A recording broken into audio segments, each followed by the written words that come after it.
Genovese is the CEO and President of Oklahoma Environmental Services. More importantly, for EnerCom, Dan's fingerprints are all over this event from the last several years, where he was intimately involved with everything we've pulled off. And in some respects, what we're seeing here during this year's gathering is a legacy to what Dan has built in the past. So tell me what you've seen on this year's tour. One, this year's conference has been amazing. From the companies, traditional oil and gas companies that presented to today with the nuclear and kind of the alternative, the startup, the emerging technologies. Fantastic job you guys have done. Very proud to be an alumni of EnerCom and this incredible event, 30th year this year, which is saying a lot, considering it is by far the largest non-bank sponsored energy conference in the world, and the turnout this year was great. Had incredible investor interest. Rooms were jam-packed. Some of these presenting companies had to be excited. There wasn't an empty chair. People lined up along the back wall. So it was a great event. I'm sure a lot of investors are happy with the information that they got, so that they can pursue an investment thesis. And I'm sure the companies had a great time meeting with face-to-face with the different investors. And so very successful conference. Congratulations to you and the EnerCom team and Blanca, and you guys did a fantastic job. Well, thank you, Dan.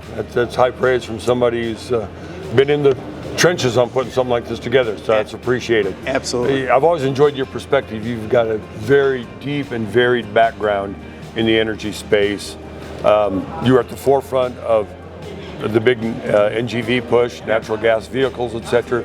So I've always respected your ability to look around the corner a little bit of what's next. Yeah. What did you see at the conference this year that was along those lines in your mind? I think the most interesting thing is as we've seen alternative energies kind of come in and come out.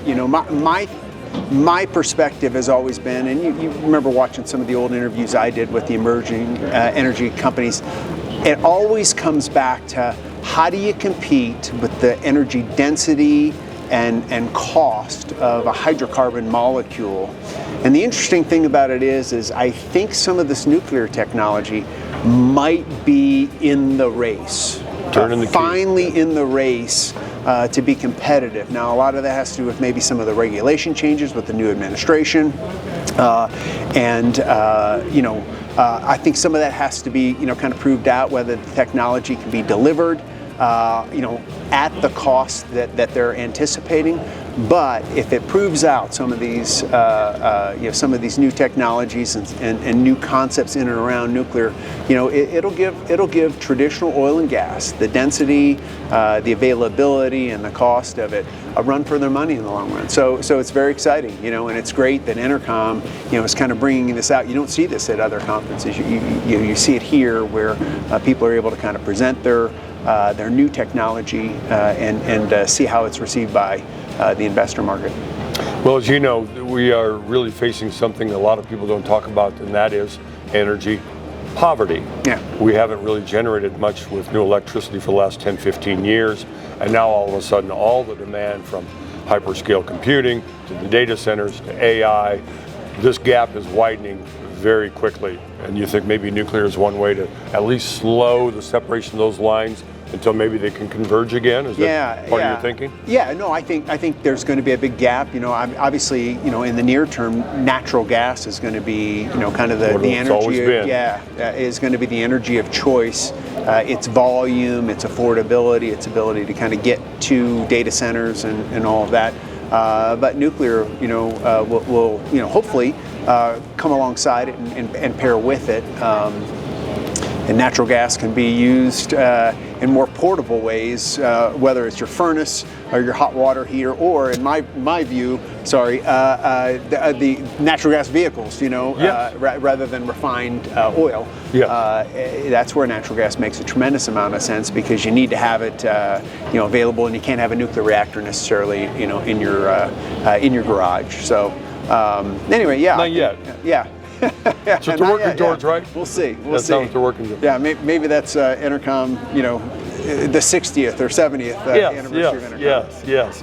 Well, we miss you here at EnerCom, but tell me a little bit about Oklahoma Environmental Services and what challenges you're looking to confront, solutions you're looking to bring that maybe weren't even non-existent 5 years ago. Yeah, right now we center around mitigation, remediation, and restoration of oil and gas, hydrocarbon impacts is our core business. Obviously, we want to do more within the oil companies at the well pad, along the pipeline for any type of spill that might be impacting the environment. So that's one of the reasons why I'm here is to meet with and try and continue to develop our business within the traditional oil and gas space. But listen, if handling nuclear waste and transporting it and properly disposing of it, I could see that in our wheelhouse somewhere down the future as well. So. That's primarily why we're here is our core business and make sure we expand it into the oil and gas space and make those connections. That's an exciting opportunity. Absolutely. Exciting opportunity. Anything else you'd like to add, Dan? No, listen, great job, Jim. Well, thank you. You and the rest of the team, Larry, Aaron, Blanca, you guys did a great job. Thank you. You bet. Dan Genovese, CEO and President of Oklahoma Environmental Services. One last point on that. I need to salute Dan personally. Dan is the one who really brought this notion of what we do on Wednesday mornings, and that's the Emerging Technology and Energy Transition program that we have on the last day of the conference.